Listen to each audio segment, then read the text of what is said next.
Well, good morning, everybody. Excuse me, got a little frog in my throat here. Got a lovely, if not touch chilly day out there, so I'm doing a little work inside. So what I'm doing today is actually replacing some bearings and some BM sheaves. So I thought I'd bring you guys along and show you the magic, which is swapping bearings in in BM sheave wheels. And I got the two different styles, the old and the new, so I can show you the differences between those two. So come along.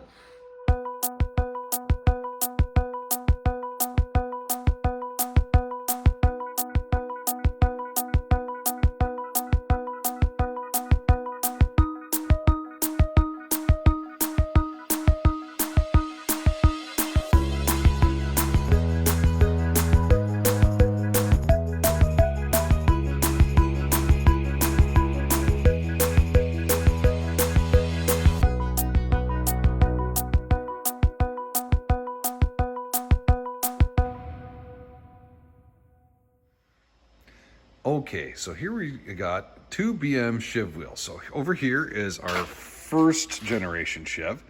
See, it's a bolt together kind. So your side plates, you have your center hub, and then side plate and side plate. And they are bolted together. And it's a good heavy duty sheave, no complaints with them. As they've aged, I've come across some issues where if the bearing fails and starts to spin, it'll eat this hub out. And that's pretty much you throw it in the garbage at that point. But as long as you keep up on your maintenance, they've been pretty good old sheaves. They're certainly not underbuilt, nice casting on them, and away you go.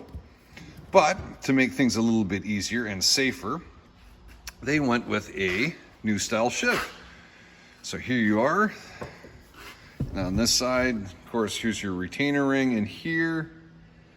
And this is the side plate. So what you do is you put this in the press, you can press the side plate onto the sheave liner here. Then you put your retaining ring in, relieves your pressure, and she locks in. So the advantage of this is on this style, you can see these bolts. If they were to ever fail and the bolt sticks out, it would jam your sheave wheel and the sheave train, stop it from moving and eat the liner. So this was just an added safety feature on these new styles, which is what all the manufacturers have done. So this one is, I'm going to say loosely based on a Pama sheave wheel. You can see you got the raised lip for the inside, and yeah, just nice cast aluminum, really nothing serious. So while the sheave liners are different between these two, the bearings and hubs are identical. So we all use the same bearings, hubs, snap rings. And we'll just show you how to remove these. It's very straightforward. It's all press fit in this. So I'll just show you how I do it. I'm sure people have other ways of doing it because there's really no like how-to guide for this. So I'm curious to see what other people do. But here, let me show you how I've been doing it for 20 years. Okay, so we're just gonna work on one of these first generation sheaves. So what we have in here is your center hub, and here is your retaining ring. So what we have to do is remove that retaining ring, which I will put the phone down for because there's going to be some colorful language and this thing flying at my face, I am sure. Okay, so in hindsight, I should have actually recorded that because that came out really nice. But here's your retaining ring. So we'll make sure to run that through the wire wheel just to get her cleaned up before putting it back in. And now we can push out this assembly here. So your center axle and the bearings. So you can use a press or you can hammer it out. Just make sure that you put, I just get a bolt that fits right in here so I'm not going to damage the outside of this and mushroom it. And we'll get that right out. Okay, so we got the axle and the bearings out here. So you can see this bearing slipped off a bit when I was removing it, which is fine. Gonna save me a little work anyway. So now we got to get these bearings off the axle here. You can see this is the one, I don't know if you can, but we got a fair bit of play in this guy, and that's why it was, you can tell it's starting to fail. Dust covers are on, but yeah, best to replace these things. So we're going to use the press and just get these pushed off, and I'll just show you how I do that. Okay, so here at the press, this very highly calibrated piece of rebar. Got my bolt in the end, and so the bolt is got a small enough diameter it will pass through the bearing. You got to make sure of that. I figured that out the hard way once. And we're just going to push this right through, and then we'll reverse it, do it with the other bearing here, and then we'll have our axle free, and we'll give that a good once over. So I'm going to get pumping here. Okay, so we got the bearings off here. These are the old ones. Yeah, that's a bad one. So what we got is our axle here. So we're just going to run through the wire wheel. We will give it a quick visual inspection just to make sure there's no cracks or deforming on it, but other than being a little dirty, she looks in fine shape.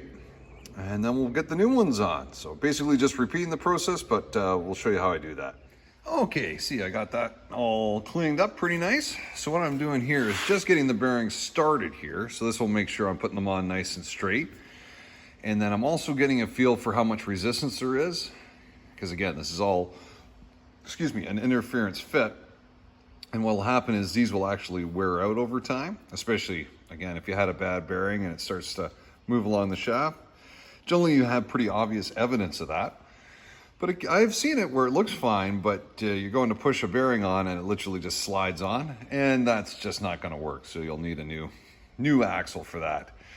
So we're just going to get these pressed on, and then we'll take you over to the press and get her finished up here.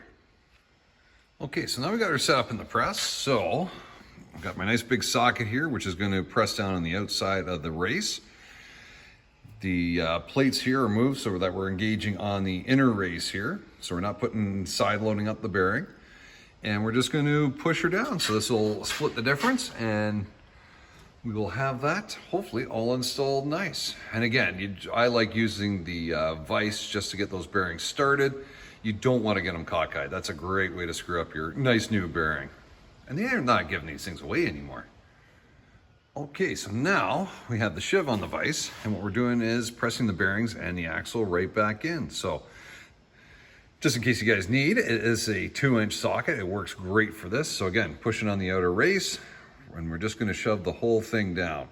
So you really want to make sure you have it nice and square, because this is aluminum, and you do have that groove about a 1/4 inch inside for the retaining ring, and you do not want to damage that. Ask me how I know about that. You just end up destroying a very expensive sheave. So don't do that. Make sure you're nice and squared up. And again, nice gentle push. You're just making sure that you do have resistance your whole push through, and that all of a sudden this thing doesn't drop into the hub, because again, that means you've got some excessive wear in here, and that needs to be replaced. And away we go. So I'll get this pushed in, and then we'll go get the retaining rings in.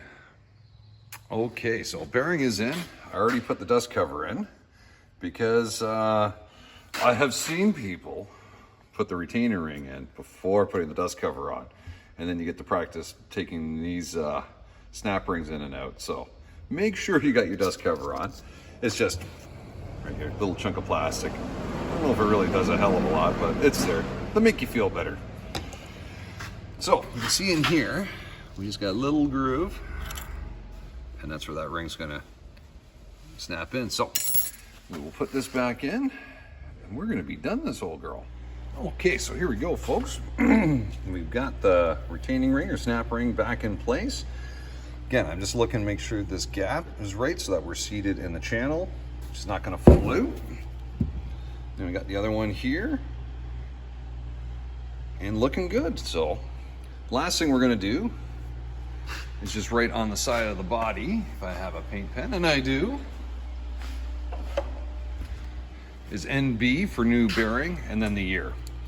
So this will just help you identify when this was changed. Again, if we do the liner, we'll do an NL, NB. And again, always just putting the year down. So back in 2019, we've come across a bunch of sheaves that have all failed. So I don't know whether it was bad bearings or who was building the things, but when I see a 19 on one, I give it an extra good once over, because we've had so many failures with them. So hopefully 24 is going to be a better one. Well, that should about do it for this. I'm just going to write this down and put this away, and we're all set for Spears sheave wheels.